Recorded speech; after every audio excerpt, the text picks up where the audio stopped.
So could you introduce yourself for the viewers? Yeah, my name's Shaggy, nickname, and I'm from Hawaii, and now living and working in Taiwan. Okay, how long have you been living in Taiwan for? About 12 years, off and on. 12 years, wow. Okay, and why did you come here? Being from Hawaii, I went many places since I was halfway across to Asia. So it was one of the places I came to traveling around when I came over to Asia. Okay, excellent. And you have two jobs here. One of them is a teacher. What's the other job? My other job is Uber Eats delivery. Uber Eats delivery, okay. And how long have you been doing this job for in Taiwan? In Taiwan, nearly a year. On my current account, about I think 4 or 5 months. Before that, we were on my Chica's account, doing it as a team to avoid the parking fines. Okay. So you did the job in the U.S. as well? Yes, I used to, not specifically Uber Eats, but I used to deliver for a pizza spot, basically before people had GPS and mobile phones. So we had to bust out the old-fashioned map and know street names and street addresses and actually call the customer if we didn't know where they were. You know, there was no smartphones then. So I did that after high school for a little bit, and wow. Yeah, that's cool. Okay, and why did you decide to do this job in Taiwan? I've always wanted to get back into delivery because I liked it a lot when I did it. After that, I did a few other odd jobs here and there, all different types of jobs. But none of those jobs were not only as high as paying as delivery, but they were also much more labor intensive and much more stressful and less fun. So I was always looking for a chance to get back into doing the delivery.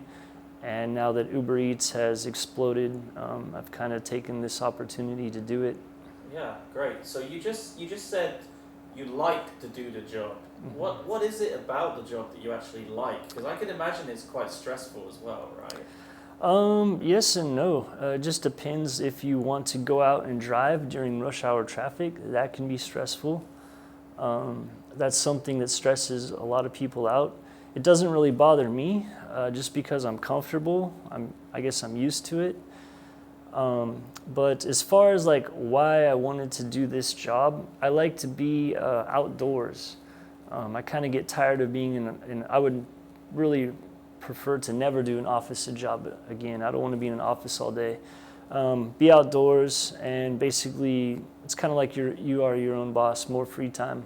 Excellent. So I think the big question for me is, you know, as a foreigner living in Taiwan, I obviously think, does it pay well? I mean, what's the pay like for a job like that, you know? Compared to the U.S., where you can make like really big money, in Taiwan the pay is fair, but it's not high.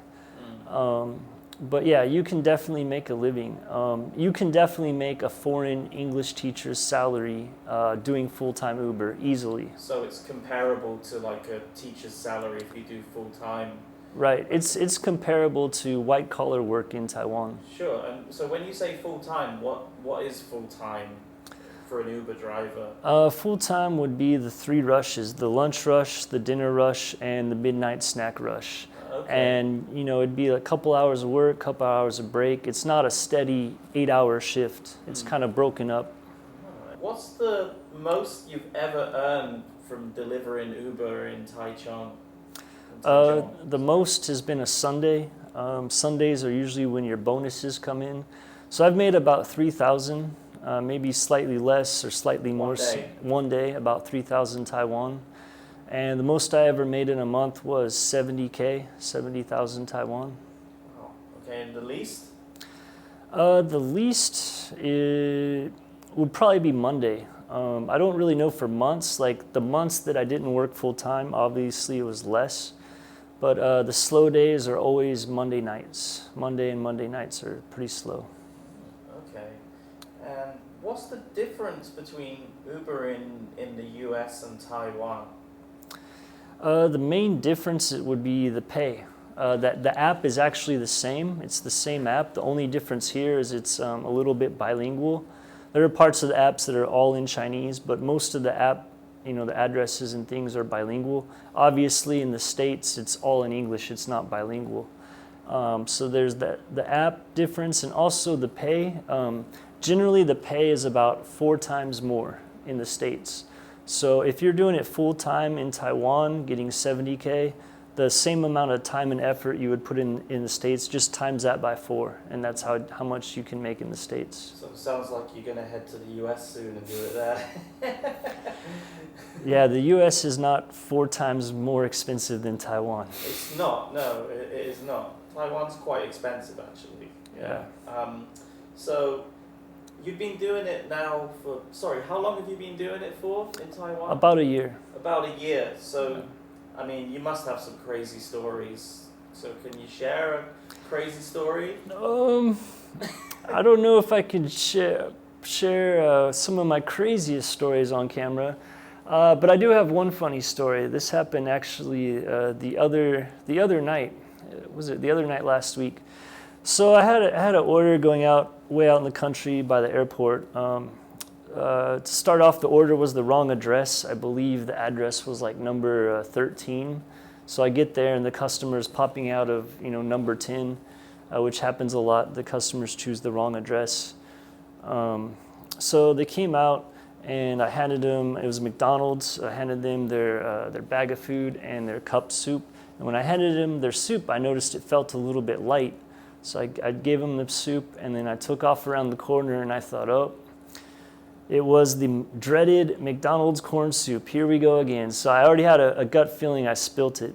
So I wanted to go around the corner before I start, cleaning it off, so I didn't have corn soup coming out of my bag. So I'm looking around for a good place to, basically take a sponge and wipe out the bottom of the bag and get whatever corn soup was out without causing too much attention. So I found a nice little corner in the countryside. There's really nothing there. It's not in the city. So I started to clean out my bag, and the very first swipe, when I cleaned it out, a bunch of orange soup came out, fell on the ground, and right when that happened, a police car shows up. And they get out, and they just look down at the corn soup, and I'm like, oh no, surely this can't be littering because it's corn soup, it's biodegradable. So I was worrying like, oh, am I going to get a 10,000 fine for this corn soup? But in my did you get into trouble for it? No, but the funniest part continues on. So in the process of seeing me with this corn soup, they run my plate number on my scooter, and then they show me a picture of a girl, and they're like, do you know this girl? I'm like, no, I don't know this girl. And then he looks at my scooter again, looks at his phone, looks at it again. He's like, oh, I guess he typed in the plate number wrong on my scooter. So then he retypes in, my plate number. He's like, oh, are you blah, blah, blah, my Chinese name? And I'm like, yeah, that's me. He's like, oh, okay. And that was about it. And they took off. They didn't give me a ticket. But it still scared me a little bit because I thought, oh, am I going to later get a ticket in the mail for this one? But I didn't see him take a picture of it. But in my mind, I'm thinking, what's safer to do? Clean out the bag there or just drive home with a bag dripping corn soup getting on everyone's face and windshield behind me? I think the more responsible thing would to be, clean it out there instead of drive down the road with corn soup flying out behind me. Definitely. That's funny, man. That's funny. But at least you didn't get into trouble, right? Yeah. Just a quick question. Like your channel name, what's your YouTube channel name, by the way? So that channel name is Delivery with Shaggy. Okay, Shaggy, why? That's my nickname for the longest. I don't even remember who first started calling me that, but it's a nickname I've had since about high school. Why Shaggy though? Maybe because my hair was a little bit longer then, and I kind of had the shape and look of Shaggy. So, because you look like Shaggy from Scooby-Doo, perhaps? I think that's it. Okay, back onto the Uber stuff. What's the best thing about the job, in your opinion? The best thing is no boss, no hiring process, no stress about getting fired. I mean, you'd have to like really continuously like do something bad to get fired. I don't know. Maybe a drunk driving, of course, would get you fired. But yeah, if you're like, you know, putting in effort and you're doing your best you can, it's pretty hard to get fired. So just the stress, it's a stress-free thing. Also tips and pay. If you have the energy and you're determined to make a lot of money, you can do that. You know, it's based on your performance. Whereas other jobs, it's a capped salary. No matter how much energy and effort you put in, you're still making this much per hour or this much per year. So there's the potential to make as much, you know, as a starting out engineer, doctor, lawyer, something like that. So it's the freedom really then. Freedom and the pay, yeah. Great. Okay. And what's the most annoying thing about the job? The most annoying thing is definitely having to wait for 10 minutes when the customer forgot that they clicked on meet at the door. So in the app, the customer can choose 4 settings like leave at the door, meet at the door, or a few other settings. And a lot of times the customer chooses meet at the door. So you show up and you say, hi, I've arrived. And immediately they reply back, oh, sorry, I'm not home.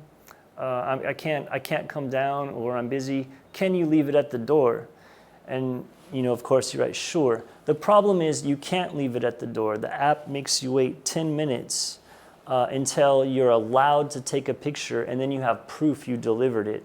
If you just leave it at the door and take off without a picture, you could get your account deactivated. The customer could claim you never delivered it. All sorts of things could go wrong. So even though you're there, the customer knows you're there and they know you're going to leave it at the door. You need to sit for 10 minutes for no reason other than letting the app count down so you can take a picture for proof and leave. That's frustrating.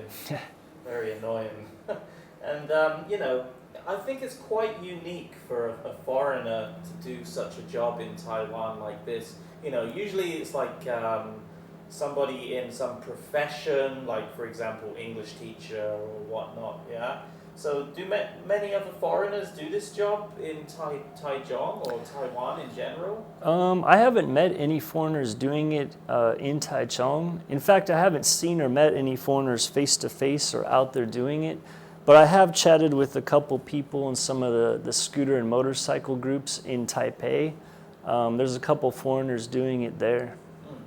Okay, brilliant. And just one last question. Did you ever face any discrimination for being a foreigner doing this job?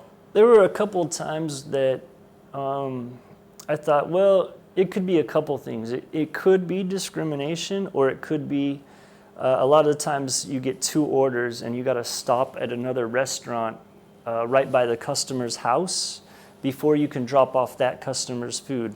And I think sometimes people don't understand that you have 2 orders. Sometimes people think it's just a direct 1 order system. So you might be waiting at this restaurant for 20 minutes for them to prepare your food. And the customer can see on the map you're right next to their house.